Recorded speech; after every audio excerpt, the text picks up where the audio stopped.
MeTV presents the Klinger Collection. And away we go. First, this lovely cinnamon-colored ensemble with a fox stole. Next, a spaghetti-strapped floor-length gown. I don't usually wear floor length during the day. A wide-brimmed bonnet accentuates this green polka dot dress. This aqua housecoat is accessorized with pilot goggles and fuzzy pink slippers. A salute is never a wrong move in this Max Klinger original. There's also a maternity line of clothing. Should someone in your condition be smoking a cigar? And a historical line featuring the Queen of the Nile. At your service, sir. You know, this running joke was all about Corporal Klinger trying to get a Section 8. That's a discharge notice deeming a person mentally unfit for military service. Obviously, a male dressing in female attire is mental as anything, man. Certainly it was considered deviant behavior in the early 1950s when the Korean War raged. But alas, in Joe Biden's America, a male dressing as a female, oh, he doesn't get a Section 8. Rather, he gets promoted to a 4-star officer. Yeah, I'm looking at you, Mr. Rachel Levine.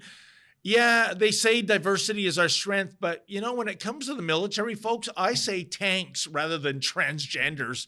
That's our strength. And say, how about Kramer from Seinfeld identifying not as a female, but as a child? And by the way, why does that ring a bell? You know, a mature male thinking he might be a little girl, but I digress. Anyway, Kramer's gambit was all about gaming the system so that he could go from chump to champ. Ready for kumite? Yes, Sensei. Fighting stance. Hajime, begin!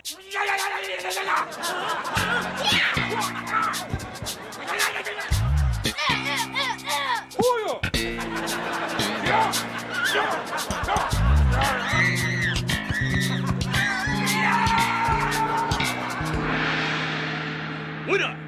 And there you have it. What was an outrageous parody in the 1990s is reality today. Case in point, check out this story that made for international headlines a while back.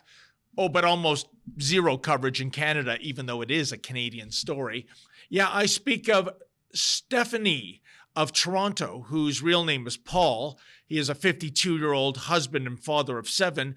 But he left his wife and kids to live as a transgender 6-year-old girl.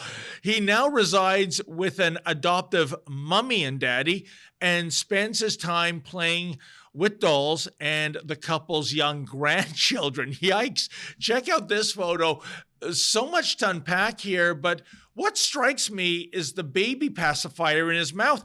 How many 6-year-olds have you ever seen who are still sucking a pacifier? It's so weird. And get this, in the wintertime, he drives a snowplow. How does Paul/Stephanie have a driver's license, by the way, if he's 6 years old? This is why I subscribe to a different kind of MAGA in addition to MAGA Classic, namely Make Asylums Great Again. Now, moving on, check out this clip of the late, great John Candy portraying Soviet Union weightlifter Vasily Alekseev. In this sketch, Vasily is inexplicably hosting his own TV variety show. And you know, this snippet, for some reason, it reminds me of the saga of Canadian powerlifter April Hutchinson. Getting to know you, getting to know all about you, getting to like you, getting to hope you like me. Now, who can't laugh looking at obvious males in sequin festooned attire passing themselves off as real women weightlifters? And yet, in Justin Trudeau's Canada of 2024, dudes pretending to be chicks are being welcomed into women's powerlifting. Oh, and setting records in the process, by the way. And if you all have a problem with that, keep your mouth shut, because when powerlifter April Hutchinson sounded the alarm that males competing against females is inherently unfair, her sports authority, the Canadian Powerlifting Union, handed her a 2-year suspension. For what? Speaking the truth? It's amazing. All during COVID-19, we were admonished to follow the science. Whatever happened to the science of biology? 'Twas ever thus that, with the exception of equestrian and auto racing, males and females were always segregated by sex for obvious reasons. But in the name of trans inclusivity, Biology 101 has been relegated to the scrap heap of obsolescence. Of course, transgenders were not always depicted as comedic characters. Sometimes they were portrayed as uber creepy villains. Norman Bates from Psycho springs immediately to mind. Yikes, even without Norman/Norma sporting a knife, I'd be screaming. But the needle on the transgender creepometer goes right off the charts when it comes to the notorious Buffalo Bill from the brilliant The Silence of the Lambs. Now it places the lotion in the basket. Please. Please. I want to go home, please. Please. It places the lotion in the basket. I want to see my mommy. Please, no. I want to see my... I want to see my... Put the fucking lotion in the basket!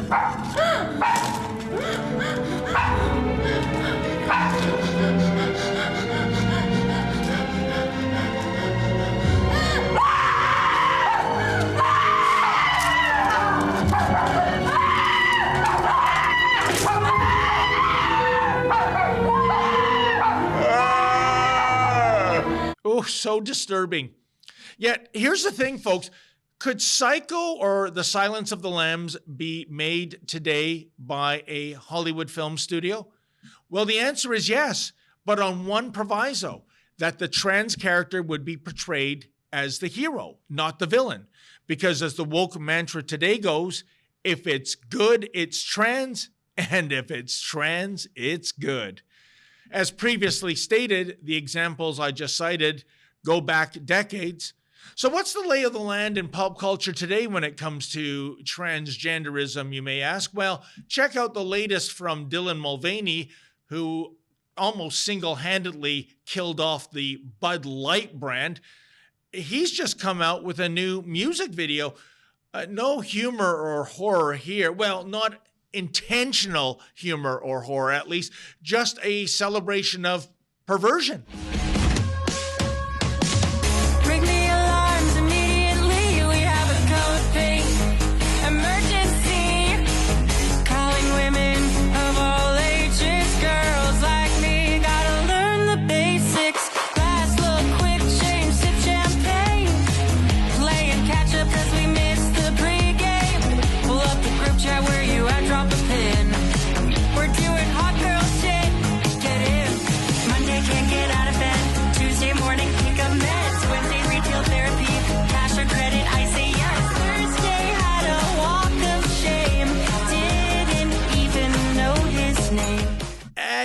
I think I'm now going to go and boil myself right now.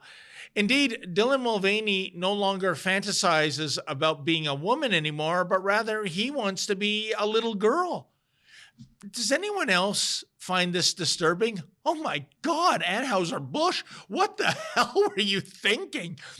But that snippet is the new way transgenders are being depicted, not as clowns, not as psychos, but rather they are so many empowered Barbies kind of supporting a Ken-like surprise package, if you know what I mean. Oh, and even if you feel like puking, you will hold your nose and applaud. That's because transgenderism is no longer about acceptance, but rather affirmation. And if you have a problem with that, you'll pay a price via the woke cancel culture mob. That's why drag queen story time is such a big deal these days. That's why both Marvel Comics and DC Comics now have several transgender superhero characters. Holy heartbreak, Batman. But that's the thing. It's all about normalizing the abnormal, beginning at the elementary school level. Hey, be it marketers on Madison Avenue or Marxists on campus, they all subscribed to the same mantra: get them young, get them forever. Bottom line, this whiz-bang glorification of the pretend people isn't about equality. If that were the case, transgender people would be depicted as both heroes and villains, just like everyone else is. Rather, the unspoken strategy is to make transgender aspirational, to make it not just normal, but downright cool. Therefore, if a trans character appears in a movie or a TV show, he, she, it will be depicted as a paragon of truth and virtue. To paraphrase that classic line from Animal Farm, all gender identifications are equal, but some gender identifications are more equal than others.